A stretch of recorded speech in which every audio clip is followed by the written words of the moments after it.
So how long did you say you lived there now? Just a week now. Been here a week, loving it. Wow. Yeah, best move I've ever made. For me and the family. It gives you more, makes you feel more at peace, doesn't it? Yeah, definitely.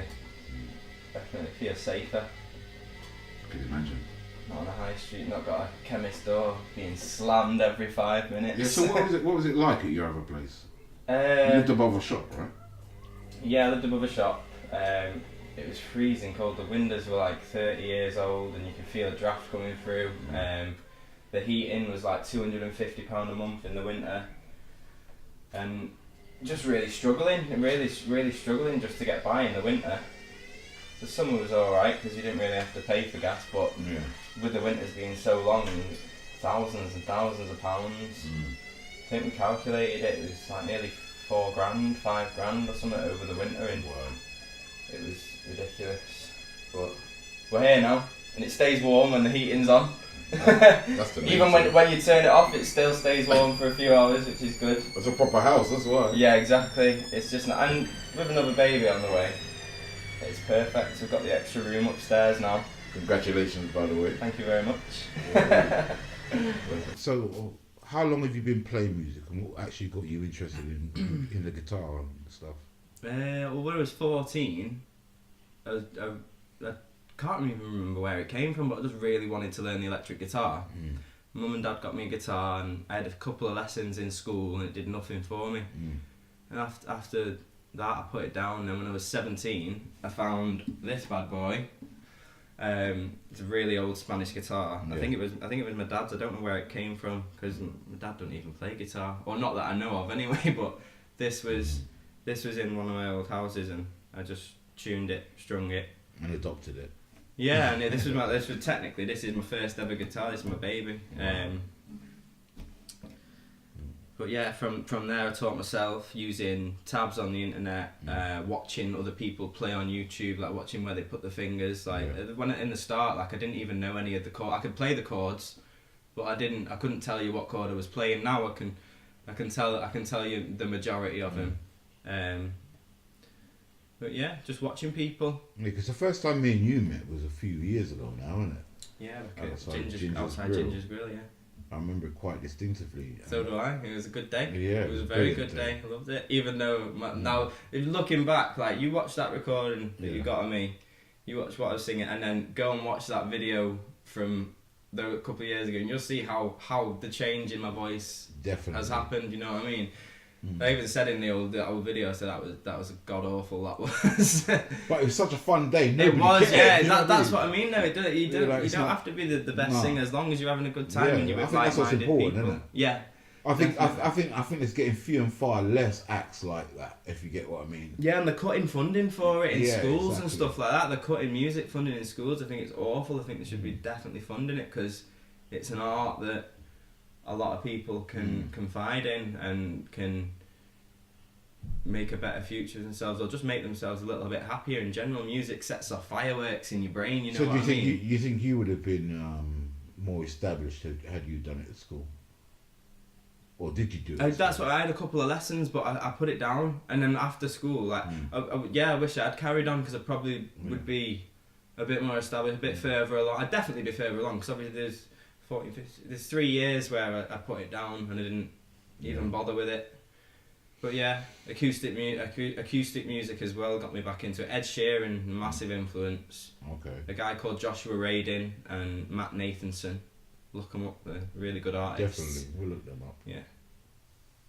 So what do you think, what would it take for someone like you, because bear in mind that you are extremely talented, what would it take for someone like you to be famous and be known? Fame in what I'm after. Yeah. Fame in, like, it's you know, what would do it for me is to either be in a secure and structured job where I've got a set time off every week on the same days to be able to pursue music and have family time as well. And also, not into fame, but if I could make enough money to pay the bills and have a few little nice things for me and my daughter and my missus, then that'd be the ideal dream, yeah. Doesn't sound like much to us, does it really? No, well, no, not really, no. But music's a difficult industry, and you always end up paying more into it at the start than you get back from it.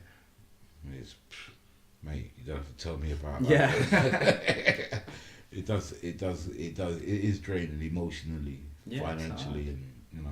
But when you're actually singing, or when I'm actually singing, it's like an escape. It's nice. That's a reward. Yeah, exactly. It's not even about the money then. It's like just enjoying it. Like the competitions and all the little shows I've done or charity gigs I've done in the past, just having people watching you and being able to share that music with however many, whether it's 10 people or 1,000 people, you know what I mean? What was that pub we did that time? In it's called Six Bells now. I can't remember. I can't remember the original name. It's called Six Bells now, but I can't remember what it's called. But that was a brilliant little gig. Mate. Oh, when me and you did Shape of You. And I was expecting us to be thrown out of there. They loved you, mate. They loved you. And I told you. Yeah, that was a really good night. It was brilliant. I properly enjoyed myself. It was sick. That was sick. I wonder. I can't remember. I think I might have some footage of that night. I might have to. I've got there's a couple of live videos somewhere on my phone. Yeah, we'll have to do a couple of them. We'll have to put them in there, let the viewers see what we did. Definitely. I never even thought about compiling that actually, but that'd be fun. Yeah. If we both did it together. Yeah. That was sick. In fact, we should actually do a song together. We should. Yeah. I don't know. Go get pen and paper. We should actually do a song. Yeah, definitely.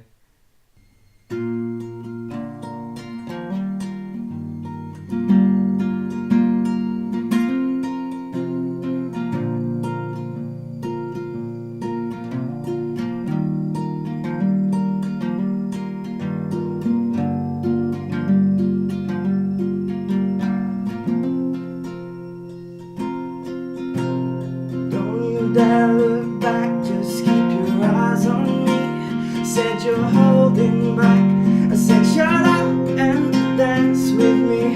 This woman is my destiny. She said ooh, shut up and dance with me.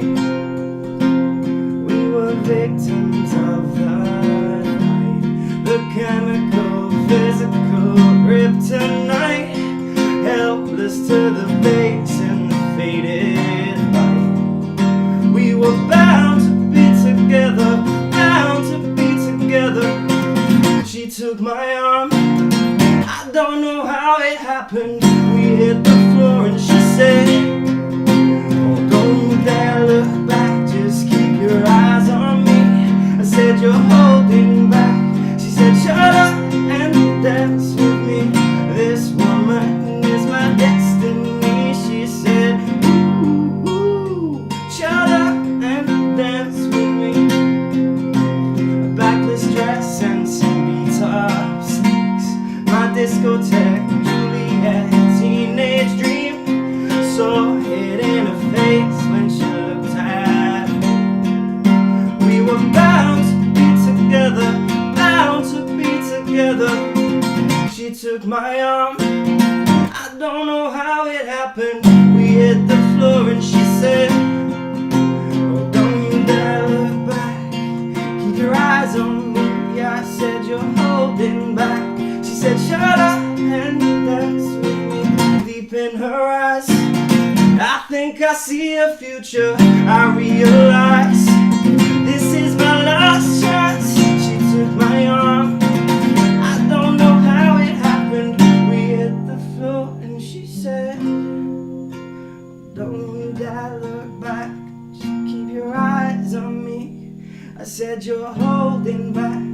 She said, shut up and dance with me. This woman is my destiny. She said, ooh, shut up and dance with me. Sick. Nice one. You want to be a what, did you say? I'd love to be a live singer. I think like if you can't do it live, then don't give up, but it's a good quality to have to be able to sing it good on stage, because you don't want to record it in a studio. Sounds amazing, everybody loves it, and then when people are seeing you and you're doing your gigs, whatever, and they're like, oh, that sounds nothing like the studio. But you got an amazing voice. What? I mean, you said something to me like earlier, like you think your voice could be better and rare, but yeah, well, you got to be your own worst critic. If you're not harsh on yourself, how are you ever going to get better? that's extremely true. For me personally, that's how it works. Like, Yeah. I've got to constantly be criticising myself and pushing. That helps me push myself to get better. And my voice does always get better. Do you think that's an autistic quality as well, though? I don't know. You know, I couldn't tell. Possibly, very, very, very possibly. But you are really good at what you do. I mean, could always be better. Could always be worse. I like that attitude. Could always be better. Could always. But I do. My voice does always get better, and I just love singing. Love playing guitar, and the more people I can share it with, the better. Okay.